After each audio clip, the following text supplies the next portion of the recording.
അസ്സലാമു അലൈക്കും. അൽഹംദുലില്ലാഹി റബ്ബിൽ ആലമീൻ. Welcome to my YouTube channel Islam solution. എല്ലാവർക്കും ഉപകാരപ്പെടുന്ന ഒരു അറിവാണ് ഇന്ന് പറയാൻ പോകുന്നത്. പരിശുദ്ധമായ ഖുർആനിലെ എല്ലാവർക്കും അറിയുന്ന സൂറത്തിനെ കുറിച്ചാണ് ഇന്ന് പറയുന്നത്. വളരെയധികം ഗുണങ്ങൾ, നേട്ടങ്ങൾ ഓതിയാൽ കിട്ടുന്ന രണ്ട് സൂറത്തുകളെ കുറിച്ചാണ് ഇന്ന് പറയുന്നത്. ഒരു സൂറത്തുൽ ഇഖ്ലാസ്, മറ്റൊന്ന് സൂറത്തുൽ കാഫിറൂൻ. ഈ സൂറത്തുകൾ എല്ലാവർക്കും അറിയാവുന്നതാണ്. നിസ്കാരത്തിൽ ഈ രണ്ട് സൂറത്തുകൾ എപ്പോഴെങ്കിലും ഓതാത്തവർ ആരും തന്നെ ഉണ്ടാവില്ല.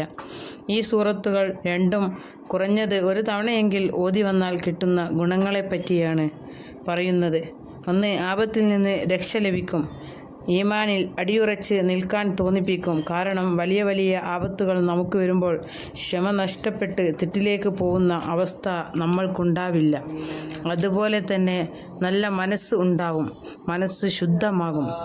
ഇബാദത്തിലേക്ക് കൂടുതൽ അടുക്കാനും നിസ്കാരം ഉപേക്ഷിക്കുന്നതിൽ നിന്ന് രക്ഷപ്പെടാനും ഈ രണ്ട് സൂറത്തുകൾ ഓതുന്നത് വളരെ നല്ലതാണ്.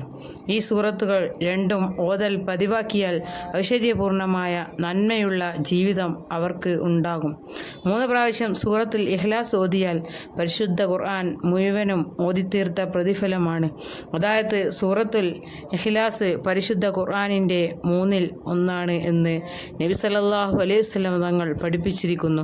സൂറത്തുൽ ഇഖ്ലാസ് കൃത്യമായി ഒരു മനുഷ്യൻ ഓതിയാൽ അയാളുടെ 50 വർഷത്തെ ചെറിയ പാപങ്ങൾ പൊറുക്കപ്പെടും എന്നാണ്. സൂറത്തുൽ ഇഖ്ലാസ് ഓതി ദുആ ചെയ്താൽ ദുആ സ്വീകരിക്കാൻ കാരണമാകും. സൂറത്തുൽ ഇഖ്ലാസ് വീട്ടിലേക്ക് കയറി ചെല്ലുമ്പോൾ ഓതിയാൽ ദാരിദ്ര്യം നീങ്ങിക്കിട്ടും. സ്വർഗപ്രവേശനത്തിനുള്ള സൂറത്താണ് സൂറത്തുൽ ഇഖ്ലാസ്. ഒരു മനുഷ്യൻ സൂറത്തുൽ ഇഖ്ലാസ് പതിവാക്കിയാൽ അവൻ്റെ അയൽവാസിക്ക് പോലും ദാരിദ്ര്യം മാറിക്കിട്ടും എന്നാണ്. അത്രയും മഹത്വമുള്ള സൂറത്താണ് സൂറത്തുൽ ഇഖ്ലാസ്.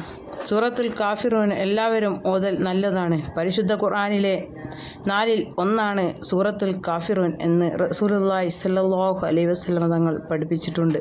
ഒരു ദിവസം 4 പ്രാവശ്യം ഒരു മനുഷ്യൻ സൂറത്തുൽ കാഫിറൂൻ ഓതിയാൽ പരിശുദ്ധ ഖുർആൻ മുഴുവൻ ഓതിയ പ്രതിഫലം ലഭിക്കും.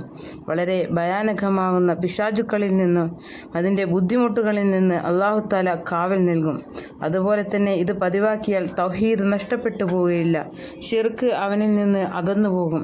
പിശാചിന് ഏറ്റവും അധികം ദേഷ്യമുള്ള സൂറത്താണ് സൂറത്തുൽ കാഫിറൂൻ. സൂറത്തുൽ കാഫിറൂൻ ഓതുന്ന ആളുകളുടെ അടുത്തേക്ക് പിശാച് വരികയില്ല.